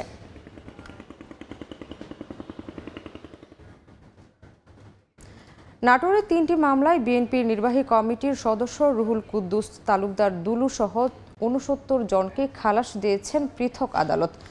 মঙ্গলবার দুপুরে অতিরিক্ত জেলা ও দায়রা জজ আদালতের বিচারক মোহাম্মদ মাইনুদ্দিন 2টি এবং যুগ্ম জেলা ও দায়রা জজ আদালতের বিচারক মোহাম্মদ শামসুল আল আমিন একটি মামলায় খালাসের আদেশ দেন। আদালত সূত্রে জানা যায়, 2004 সালের 27 এপ্রিল নলডাঙ্গা উপজেলার রামশা কাজীপুর এলাকার একটি বাড়িতে হামলা, লুটপাট ও আগুন দেওয়ার ঘটনায় দুলুসহ 25 জনকে আসামি করে মামলা হয়। একই উপজেলায় 2007 সালের 8 এপ্রিল দুলুসহ 22 জনকে আসামি করে একটি চাঁদাবাজির মামলা হয়। এছাড়া 2008 সালের 7 জুলাই মুদি দোকানে হামলা ও লুটপাটের অভিযোগ এনে দুলুসহ 22 জনকে আসামি করে আরেকটি মামলা করা হয়। এ 3 মামলায় বাদীপক্ষ আসামি শনাক্ত করতে না পারায় এবং রাষ্ট্রপক্ষ সাক্ষী প্রমাণ হাজির করতে না পারায় দুলুসহ সবাইকে খালাস দেওয়া হয়েছে।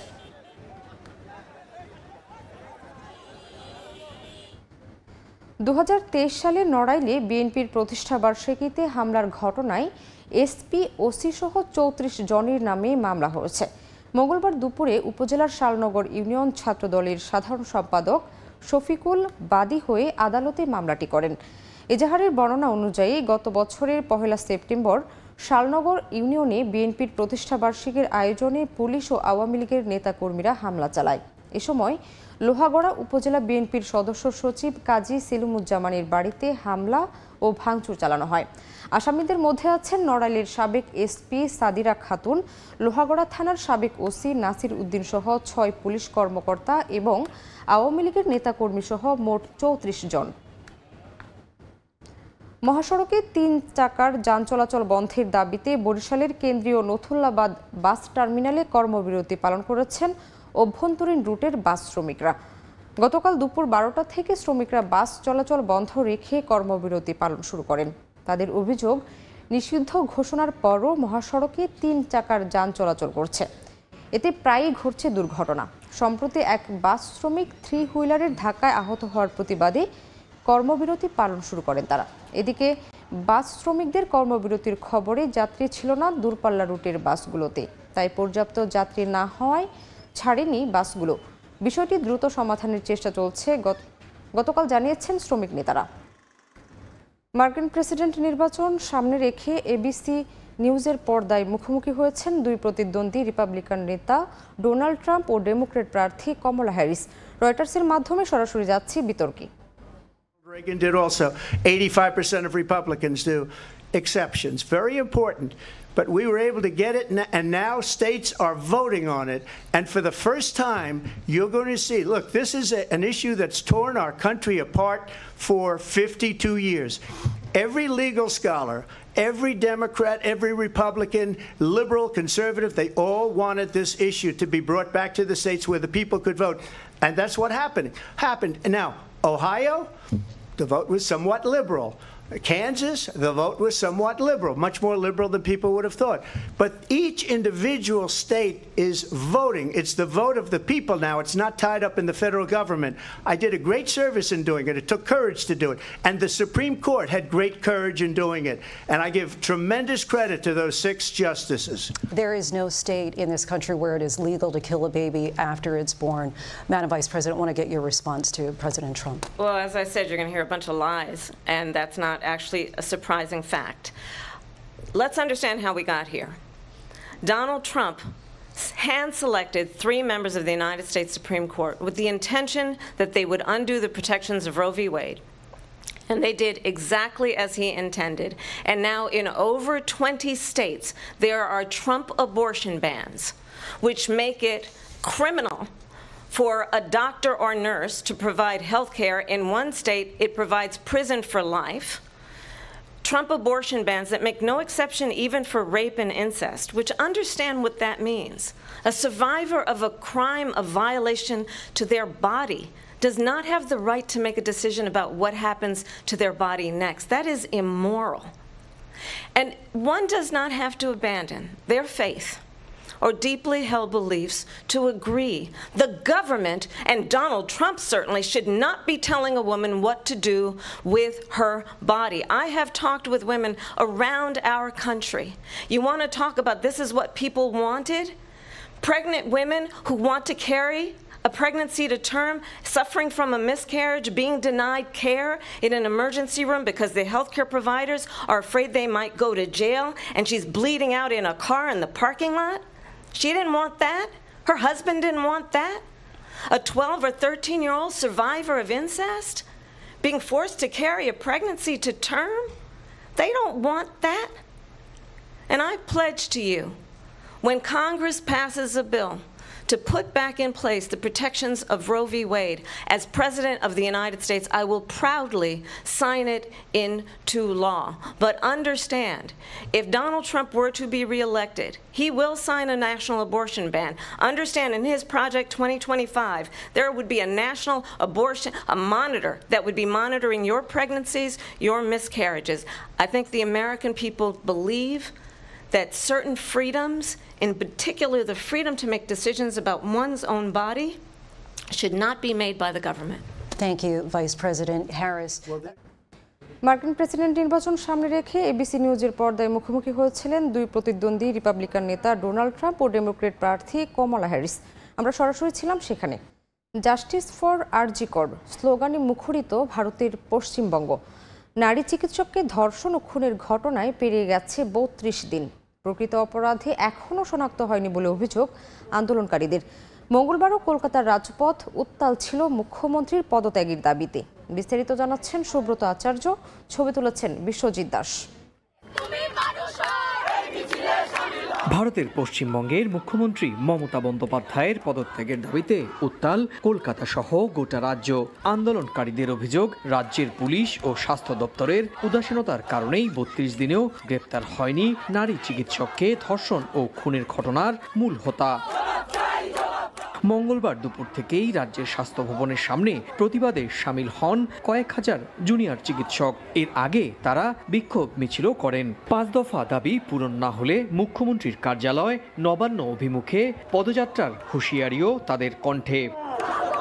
এদিকে মঙ্গলবার বিকেল 5টার মধ্যেই জুনিয়র চিকিৎসকদের কাজে ফেরার নির্দেশ দিয়েছিলেন সুপ্রিম কোর্ট। তবে এদিন রাতেও রাজপথ দখল করেই আন্দোলন করতে দেখা যায় তাদের। বিচারের দাবিতেই আমাদের এই আন্দোলন এত 1 মাস ধরে চলছে, এখনো তো আমরা বিচার পাচ্ছি না। বারবার বিভিন্ন আন্দোলনকারীরা থ্রেটের সম্মুখীন হয়েছে, তাদেরকে মারধর করা হয়েছে, তাদেরকে ভার্বাল থ্রেট দেওয়া হয়েছে। আমরা চাই এর অবিলম্বে বন্ধ হোক। আমাদের যতদিন না বিচার হচ্ছে আমরা এই আন্দোলন চালিয়ে যেতে চাই। আমাদের যতক্ষণ না ন্যায্য দাবিগুলো পূর্ণ হচ্ছে আমরা ততক্ষণ আমাদের এই অভিযান থেকে সরব না, আমাদের এই অবস্থান থেকে সরব না। গত 9 আগস্ট রাতের দায়িত্ব পালনরত অবস্থায় কলকাতার আরজিকর হাসপাতালে ধর্ষণের পর খুন হন এক নারী চিকিৎসক। এরপরই ফুঁসে ওঠে গোটা ভারত। নাগরিক সমাজের সঙ্গে আন্দোলনে রাজপথে আছে তৃণমূল বিরোধী প্রায় সব রাজনৈতিক শক্তি। সুব্রত আচার্য, সময় সংবাদ, ভারত। শিশুদের জন্য সামাজিক যোগাযোগ মাধ্যম ব্যবহারে ন্যূনতম বয়সসীমা বেঁধে দেওয়ার পরিকল্পনা করছে অস্ট্রেলিয়া। স্থানীয় সময় মঙ্গলবার অস্ট্রেলিয়ার প্রধানমন্ত্রী আলবানিজ কথা জানান। তিনি বলেন, মোবাইল সহ বিভিন্ন ইলেকট্রনিক ডিভাইস থেকে শিশুদের দূরে সরিয়ে তাদের খেলার মাঠে ফেরাতে এমন উদ্যোগ নেওয়া হয়েছে। ফেসবুক, ইনস্টাগ্রাম ও টিকটকের মতো সামাজিক যোগাযোগ মাধ্যমে লগ ইন করার ন্যূনতম বয়সসীমা কত হতে পারে তা এখনও নির্ধারণ করা হয়নি। তবে তা 14 থেকে 16 বছরের মধ্যে রাখা হতে পারে বলে ধারণা করা হচ্ছে। খেলার খবর। দায়িত্ব নেওয়ার উপলব্ধি হচ্ছে, তবে 22 গজের খেলায় প্রতিদিন যে পারফর্ম করা সম্ভব নয় সেটাও মনে করিয়ে দিলেন লিটন কুমার দাস। পাকিস্তানকে হোয়াইট ওয়াশের গল্প আর না বাড়িয়ে মনোযোগ দিতে চান ভারত সিরিজে। চ্যালেঞ্জিং হবে, তবে আক্রমণাত্মক ক্রিকেট খেলার লক্ষ্য টিম টাইগারের। চিন্তায় আছে কোবা আর এর এসজি বলের পার্থক্যের বিষয়টাও।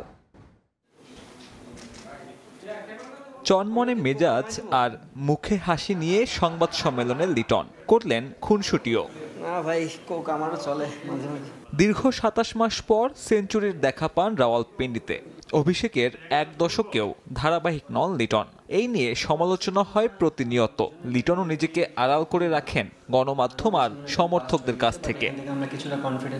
তবে এবারের পাকিস্তান সিরিজে উপলব্ধি করেছেন নিজের দায়িত্বের জায়গা। পরিশ্রম করছেন, আছে আরো ভালো করার চেষ্টাও। তবে নিন্দুকদেরও মনে করিয়ে দিলেন মানুষ তিনি যন্ত্রণা। 10 বছর হয়ে গেছে ক্রিকেট খেলতে, সো ওইটুকু এক্সপিরিয়েন্স তো হয়েছে।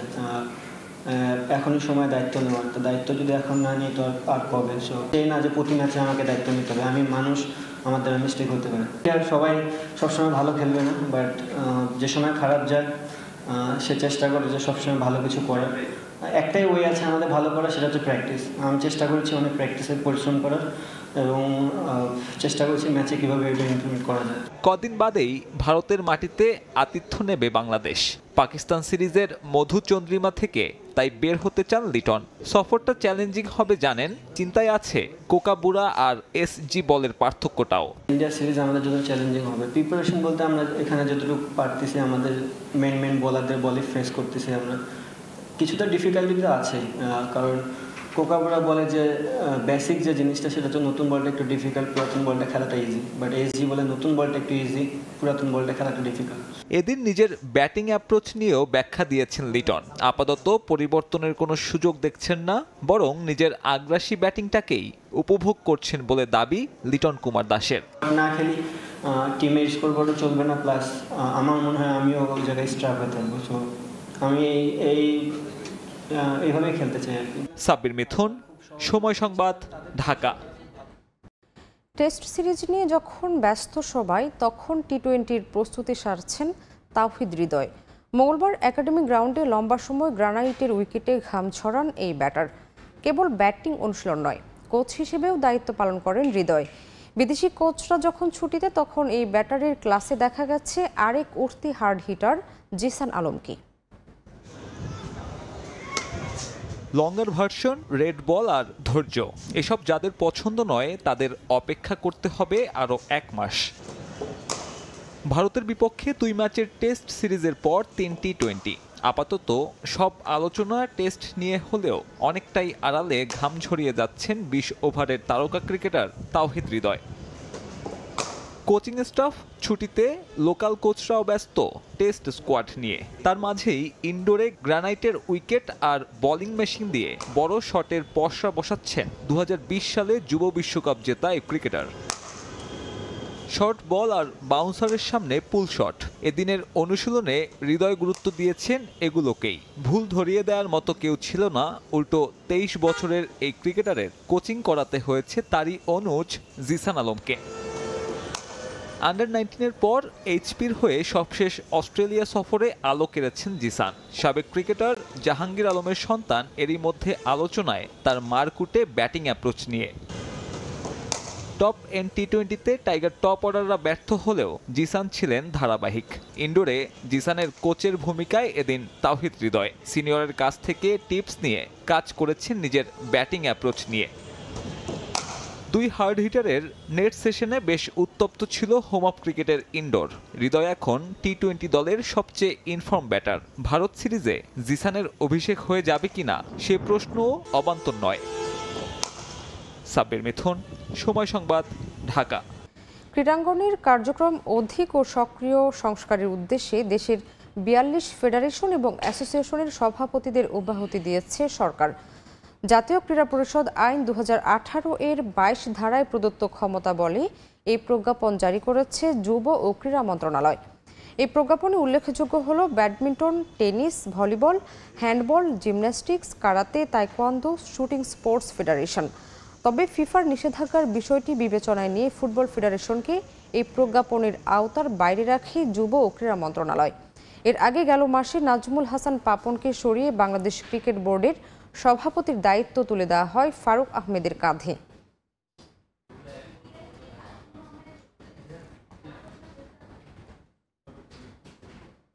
নির্বাচনের জন্য অক্টোবরে ফিফা উইন্ডোতে জাতীয় দলের কোনো ম্যাচ আয়োজন করছে না বাংলাদেশ ফুটবল ফেডারেশন।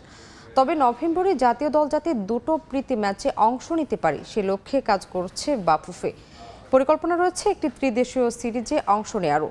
সব পরিকল্পনা এগুচ্ছে আগামী বছর মার্চে শুরু হতে যাওয়া এশিয়ান কাপ বাছাই কেন্দ্র করে। একেবারে সন্নিকটে বাফুফের কার্যনির্বাহী কমিটির নির্বাচন। দেশের সাম্প্রতিক পরিস্থিতির জন্য খুব বেশি আলোচনা না থাকলেও ভেতরে ভেতরে প্রস্তুতি নিচ্ছেন আগ্রহীরা। নির্বাচনী ব্যস্ততার জন্য ফুটবল ফেডারেশনের ভাবনায় আপাতত নেই জাতীয় দল। ভুটানে প্রত্যাশিত পারফরমেন্স করতে পারেনি হাভিয়ার কাবরেরার দল, যারা কদিন আগেও বড় দলের বিপক্ষে লড়াই করেছে। হঠাৎ করেই তাদের কেন ছন্দপতন, এর কারণ খোঁজার বদলে বাফুফে এখন ব্যস্ত নির্বাচনী প্রস্তুতি নিয়ে। তাই আপাতত ফুটবলারদের আসতে হচ্ছে না কোনো জবাবদিহিতার আওতায়। এটা নর্মালি একটা প্রসেসের মধ্যে আসে যে ওইখানে আমাদের টিম ম্যানেজার আছে, কোচ আছে, তারা আমাদের আসলে অফিসিয়ালি রিপোর্ট জমা দেয়। তো তারা রিপোর্ট জমা দিলে আমরা সভাপতি মহোদয় বলেন, আমাদের ন্যাশনাল টিমস কমিটি বলেন, তাদের সাথে আমরা আলাপ আলোচনা করবো এই রিপোর্টের ভিত্তিতে। জাতীয় দল নিয়ে বাফুফের পরিকল্পনা আপাতত 2 মাস পর নভেম্বর উইন্ডো নিয়ে। অক্টোবরে ফিফা প্রীতি ম্যাচ খেলার সুযোগ থাকলেও সেদিকে মনোযোগ নেই কর্মকর্তাদের। পরের মাসে পরিকল্পনা আছে অন্তত 2টো ম্যাচ আয়োজন করার। সম্ভব হলে জাতীয় দলের জন্য একটি ত্রিদেশীয় সিরিজে অংশ নেওয়ার চেষ্টা করবে বাফুফে। অক্টোবর এবং নভেম্বর পাশাপাশি দুইটা অল্প সময়ের ব্যবধানেই আমাদের 2টা উইন্ডো। সো বাট আমরা যেহেতু নির্বাচন, আমরা আগে থেকেই একটা শিডিউল ছিল যে আমরা নভেম্বর উইন্ডোটাকে ইউজ করব। তো নভেম্বর উইন্ডোতে আমরা আসলে বিভিন্ন দেশের সাথে যোগাযোগ করছি এবং অলরেডি আমাদের 2টা দেশ অলরেডি ইনভাইট করেছে একটা ত্রিদেশীয় টুর্নামেন্টের জন্য। আরেকটা যদি বলি একটা দেশ বাংলাদেশে এসে খেলার, অথবা ওদের ওখানে যাওয়া যায় কিনা। তো আমরা একটু আলোচনা করে কোচের সাথে কথা বলে আমরা আপনাদের বিস্তারিত পরবর্তীতে জানাবো। 2025-এর মার্চে শুরু হবে এশিয়ান কাপ বাছাই। সেখানে গ্রুপিংয়ে থাকবে র্যাঙ্কিংয়ের হিসেব। সামনে ফিফা উইন্ডো থেকে তার সুবিধা নিতে আদৌ কি কোনো পরিকল্পনা আছে বাফুফের? এস.এম. ইকবাল, সময় সংবাদ, ঢাকা। ক্রীড়াঙ্গন দুর্নীতিমুক্ত করতে কঠোর অবস্থানে চীন। অবৈধ জুয়া ও ম্যাচ ফিক্সিং নিয়ে দীর্ঘদিন তদন্তের পর 43 জনকে আজীবন নিষেধাজ্ঞা দিয়েছে দেশটির ফুটবল অ্যাসোসিয়েশন। দুর্নীতির বিরুদ্ধে কঠোর অবস্থান নিয়েছে চীন।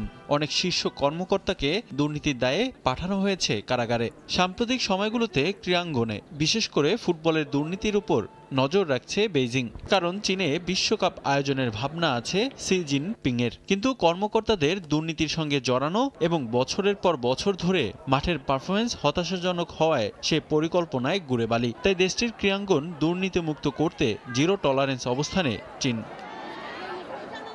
দেশীয় খেলায় অবৈধ জুয়া এবং ম্যাচ ফিক্সিং নিয়ে 2 বছর ধরে তদন্ত করে আসছে চীন। তদন্তের পর দুর্নীতিতে 128 জনের জড়িত থাকার প্রমাণ মিলেছে। জুয়ায় অংশ নেয়া এবং ম্যাচ ফিক্সিং এর অভিযোগে 43 জনের ওপর আজীবন নিষেধাজ্ঞা দিয়েছে চাইনিজ ফুটবল অ্যাসোসিয়েশন। নিষিদ্ধ হওয়া বেশিরভাগ ফুটবলারই পেশাদার খেলোয়াড় ছিলেন। এ তালিকায় রয়েছেন চীনের জাতীয় দলের সাবেক 3 ফুটবলার। আছেন কাতার বিশ্বকাপ খেলা ডিফেন্সিভ মিডফিল্ডার সন জুন হো। 2021 সাল থেকে 2023 মৌসুম পর্যন্ত চাইনিজ সুপার কাপে খেলেছেন দক্ষিণ কোরিয়ান ফুটবলার সন জুন হো। সে সময় ম্যাচ ফিক্সিং এবং ঘুষ নেয়ার সঙ্গে জড়িত থাকার অভিযোগে তাকে আটক করা হয়। বিশ্বকাপ শেষে চীনে ফেরার সময় আটক করা হয় এই মিডফিল্ডারকে। নিষিদ্ধদের তালিকায় থাকা ফুটবলারদের মধ্যে আরও আছেন জিং জিংডাও, জাতীয় দলের সাবেক গোলকিপার গুচাও এবং ফরওয়ার্ড গুও তিয়ানুও। তদন্তে দুর্নীতিতে জড়িত থাকার প্রমাণ মেলায় এ পর্যন্ত সিএফের প্রায় 10 উচ্চপদস্থ কর্মকর্তাকে সরিয়ে দেওয়া হয়েছে। ঘুষ নেয়ার দায়ে গত মার্চে সিএফের সাবেক চেয়ারম্যান জেন সুইয়ানকেও আজীবন কারাদণ্ড দিয়েছে চীনা সরকার। রিফাতুল ইসলাম মিরন, সময় সংবাদ। এ পর্যায়ে শীর্ষ সংবাদগুলো জানিয়ে দিচ্ছি আরেকবার। শহর থেকে গ্রাম, দেশ জুড়ে লোডশেডিংয়ে দুর্বিষহ জনজীবন। জ্বালানি সংকটে অর্ধশতাধিক বিদ্যুৎ কেন্দ্র বন্ধ থাকায় কারণ গুলশান থেকে আটক সাবেক প্রধানমন্ত্রীর বিদ্যুৎ উপদেষ্টা। চলতি বছর সৃজনশীল প্রশ্নপত্রে হবে 6ষ্ঠ থেকে 9ম শ্রেণীর বার্ষিক পরীক্ষা। ফল প্রকাশ হবে গ্রেডিংয়ে। আরও গ্রহণযোগ্য মূল্যায়ন পদ্ধতি চালুর দাবি অভিভাবকদের। নওগাঁয় সাধন সিন্ডিকেটের দাপট। সাবেক খাদ্যমন্ত্রীর ভাই সামলাতেন চালের বাজার, মেয়ে করতেন নিয়োগ বাণিজ্য। হাজার কোটি টাকা হাতিয়ে নেয়ার অভিযোগ, তদন্তে দুদক।